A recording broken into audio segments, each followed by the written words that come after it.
Hey guys, welcome back to my channel. Let's talk about friendship. Should I do a better intro? Okay, I'll do a better intro. It'll be so clever. Just hold on one second.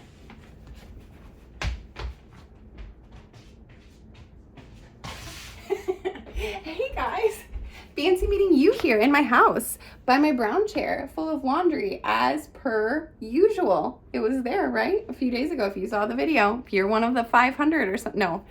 Maybe 1,000 of you saw it. I don't know. Every time I post a video right now, I'm losing subscribers. It's like people are remembering that they follow me. They're like, who is this girl? Why are we here? And then they leave. And it's probably better because there were just too many people at this party anyway, but it is, you know, a tad disheartening until you leave me a nice comment. Those of you who are like here with me, I'm living for your comments. Thanks for interacting with me. It's been so fun to actually talk to you and connect. Today, speaking of talking to you and connecting, today we're going to talk about friendship. Friendship, basically it came up a lot. So in our online membership community, Very Good Mothers Club, which if you're not in it, you should totally get in it. We do Zoom calls every week and it's just the best moms. The community is so nice and cool and fun.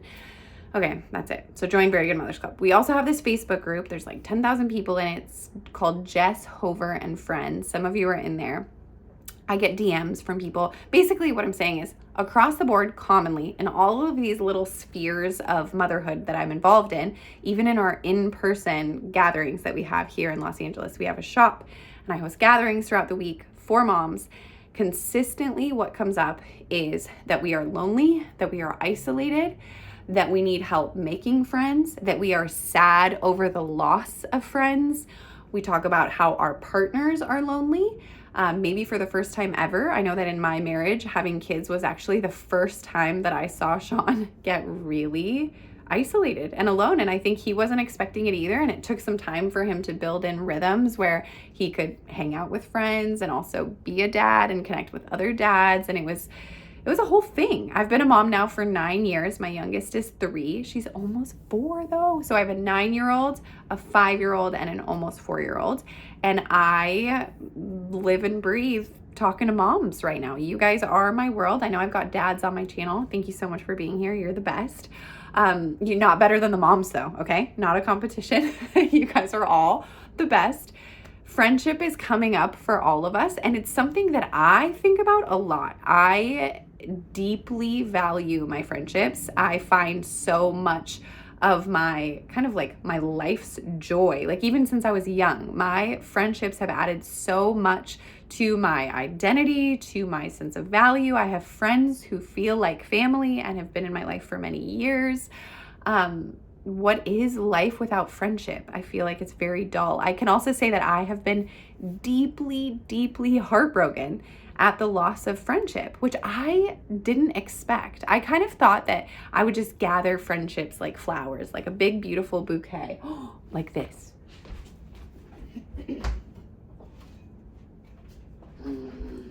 Look how pretty this is. Isn't this so beautiful? I don't know if you can see. Oh, thank you for sending it to me.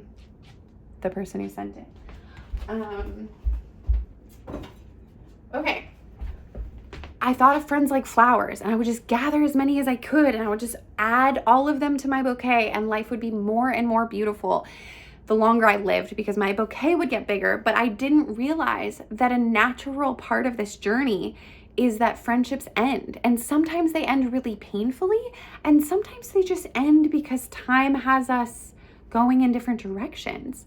And if you're a deep feeler like I am, I can get sad over the loss of friendships pretty fast. I guess what I'm saying is I place a lot of value in friendships. I care a lot about this. And also I see us doing some things that make friendship harder. And I'm going to say something that I see a lot that some of you might disagree with me as being detrimental, but I see us doing something that I believe is detrimental to the quality of friendships that we have. Should I lead with that? No, I won't. But you should stay until this part because I'm going to tell you something and I think you either are doing it or you're the victim of it. And if we just talk about it, it might get better. What I want us to do in this video is be able to process some of the stuff that we've gone through friendship wise, and also get some tips and some strength, like collective strength from one another, to go make friends or to connect with our old friends again. Maybe we've lived for a while isolated, maybe we got married or we had kids and we just sort of turned inward, and now we're like, oh crap, whoops, it's time for me to turn back to these people and be like, hey, thanks so much for understanding, or sorry if I hurt your feelings when I turned so far inward that I forgot that I needed you. On the topic of friendship ending, because it's a real thing and it is deeply heartbreaking, we want to give ourselves freedom and permission to feel. As with a breakup, it's going to come with layers of emotion. You might feel mad, you might feel sad, you might feel confused. Maybe you've reached out to the person, you don't know why it ended, or maybe you do know why it ended, but it feels like, how in the world could you throw this away over that? Maybe you're writing your own stories about what happened. Whatever it is, we need to give ourselves some freedom to feel it and let it go through us, especially because we don't want whatever pain comes from this to taint future friendships. And we also don't want to dismiss it. I know we are mothers, we are pulled in lots of different directions. And so you could also just be like, I'm just not going to think about it. Maybe the relationship doesn't matter to you that much and you can do it, but if it really, really matters to you, it's not going to stay over there. I had someone in my life compare it to like a beach ball that you're pushing underwater. Eventually it's going to pop back up. That's just what it does until you process it and it flows through. So therapy, a journal, here, move this light over a little bit. And joining Very Good Mothers Club and processing it with me and my friends, that would be so great. Okay, I'm going to tell you the thing now. I'm going to put it right here because I think it matters. The thing that we do as women, and you know what? We've been doing it since before we had kids, but I see us doing it as moms, and it is like such a turnoff to me. I don't love it when people talk badly about other friends. Like when friends talk badly about other friends, it's a big, huge red flag. And I know that we can do it. I've seen it done in lots of ways. I've seen it done in ways of like, I've seen it in Christian communities where it's like, could you pray for this person? Because that girl's cheating on her husband and it is crazy. No, that's not cool. Because if somebody is unsafe, if they're gonna share somebody's secrets here, then it is only a matter of time before you are the one that they are talking about. If I'm here and I'm talking to you and I'm like, so-and-so over there is this, that, and the other thing, and this happened to her, then naturally you're gonna feel unsafe. You might not realize it at first. You might actually feel like we're bonding, and that's a real thing that happens, like common enemy bonding is real. But unless I'm like coming to you and I'm like, I really need guidance on how to handle this thing. Like here's what went down. But even that, I have to be so careful, because what could naturally happen is the person I tell you about, you actually like, you think they're awesome.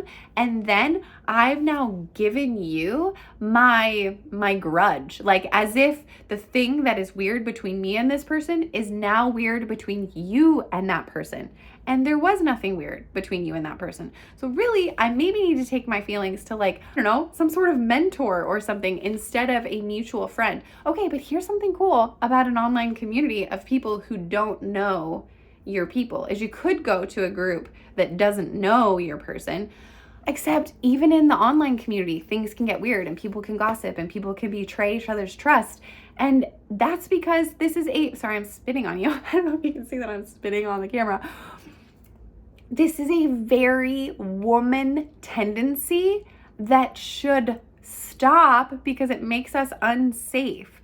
We need to protect each other. Okay, I don't walk around talking about the Bible all the time. Some of you think I do. I don't, but I'm about to right now. And I don't care. If you don't like the Bible or agree with it, whatever, that's fine. You'll still appreciate what I'm about to share in this story. Okay, there's this story of Noah, the guy who built the ark, getting drunk and passing out naked. I know, wild. They don't tell you that story as often. Anyway, his one son finds him and like laughs and then goes and tells the brothers, ha ha ha, come and see, it's so funny. And then the one brother or the two brothers, they do something so cool. It's such a good visual. And I want to encourage you, my friends, to be more like this. you know what they do? They walk in backwards. So passed out, naked, drunken Noah is here. They walk in backwards and lay a blanket on him and cover him up. Can you imagine how much better our friendships would be if instead of exposing each other's struggles and talking crap about each other's weaknesses, we instead cover each other quietly and go, oh, you know what? So-and-so went through something hard today and she wasn't her best self, and I don't need to go tell everyone about it because I don't need to make myself feel better because somebody's going through a hard thing. And if I really need help processing how that made me feel, I have outlets, but I don't have to make this friend look bad in the process. And I also don't have to set myself up to be somebody that people don't trust because I connect with people by talking badly about other people.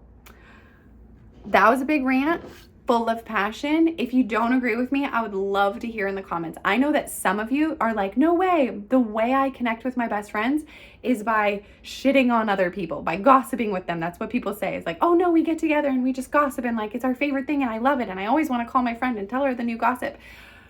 I know that's a way that some of us relate and are like, this is so amazing. Okay, it is amazing until you're the one who needs to be covered. And one day you might be.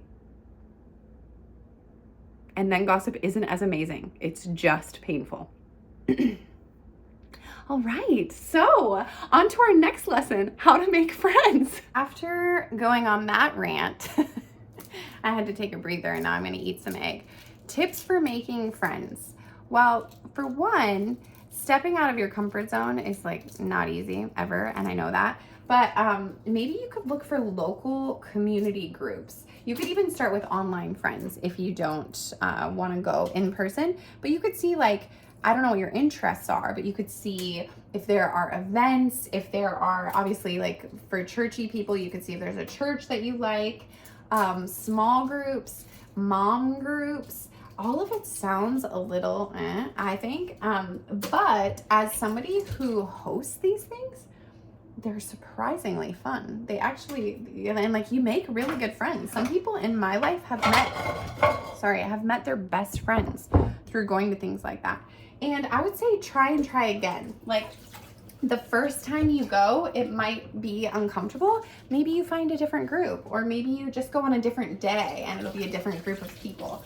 Also, try to be aware of when your insecurities are running the show, because I find that sometimes I'll walk into a place and I'll just make up in my head like what everyone's probably thinking of me. Oh, they probably think I'm this and that and whatever. And then I realize, like, actually, they are probably not even thinking about me at all. They're probably thinking about themselves, because that's what insecurity does, and we're all insecure. So yeah, do that. What's the other thing I was gonna say? Oh yeah, just remember that we can't read each other's minds. And so yeah, in the same token, like, even with our old friendships, sometimes we hesitate to reach out to old friends because we've imagined some storyline about like why they don't care or they're too busy or whatever. Meanwhile, if we reach out to our old friends who we love and we have wonderful shared memories with, we're like, hey, I'm struggling or I'm really lonely, any chance we could talk, very likely they'll say yes. And if they say no and they really don't want friendship with us, maybe they've helped us. Maybe they've given us some clarity. I'm like, okay, cool. I don't need to wonder if you and I are close. We are not. Thank you for the clarity. I will move forward. I'm doing a hard-boiled egg with a little bit of mayonnaise and everything but the bagel seasoning. Sean thinks this is absolutely disgusting. He hates mayonnaise, but I like it. What's the other thing about friendships? Oh, you don't have to have that much in common with someone to have a good time.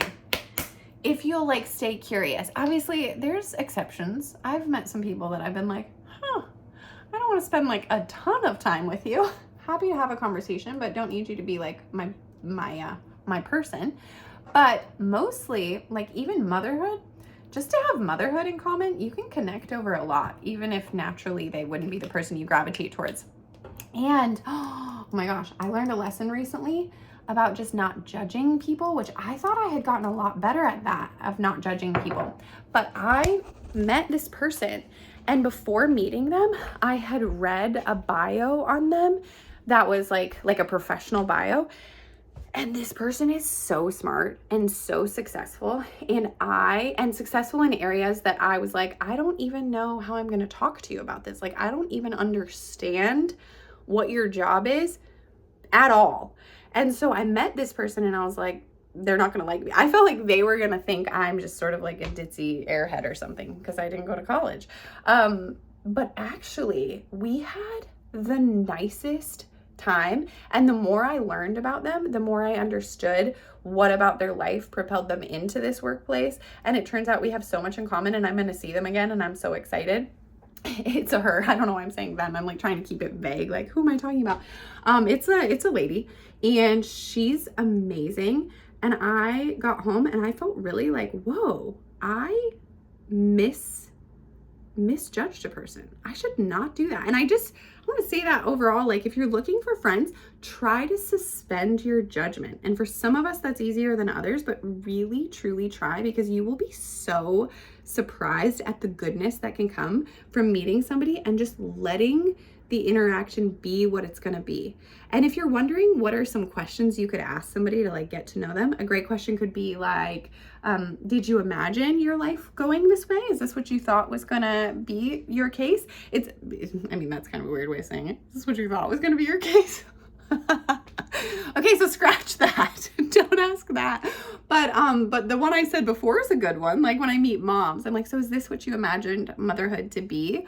Or is this what you saw yourself doing in your life at this age? What most surprised you about blank? Pick anything. Often, if you will give somebody a good starting point, they are comfortable to talk about themselves. And then it's really just about being like a good engaged listener and appropriately sharing about yourself, which I sometimes do. And sometimes I accidentally tell all my secrets, and it's like I'm having to learn how to get more comfortable with quietness and not having to relate to everything someone says. We all have our stuff. What was the other thing I was going to tell you about making friends? Old friends, new friends, be kind, protect each other, don't gossip. Oh, don't read each other's mind. Oh yeah. Ask each other questions. If you feel off about something, don't just write a story in your head about it. Just ask them what they meant, and then get clarity, and then move forward from there, and it'll be great. Okay, I'm gonna go eat my eggs. I think that's all. I'm gonna make a lot more videos this month just because I'm feeling chatty, and I'd love to talk to you. So if there's more you want to say, or if you want to respond in the comments, or if you want to unfollow me like the rest of them, we'll just get down to a small group of people, and it'll be really fun. Very Good Mothers Club. I lead Zoom calls every single week. If you want to be actual friends, that's the way to do it. And I bring in really great experts, and they are life-changing experts on motherhood, a therapist, coaches, all kinds of people who are going to help make your life better. So if you are home raising your babies, or you're at work and your babies are somewhere and you're like, I'm not doing okay, please utilize the help that we're creating, because it is for you. Okay, thanks so much for being here. Thanks for listening to me rant on and on. I like you so much, and I'll see you later. Bye.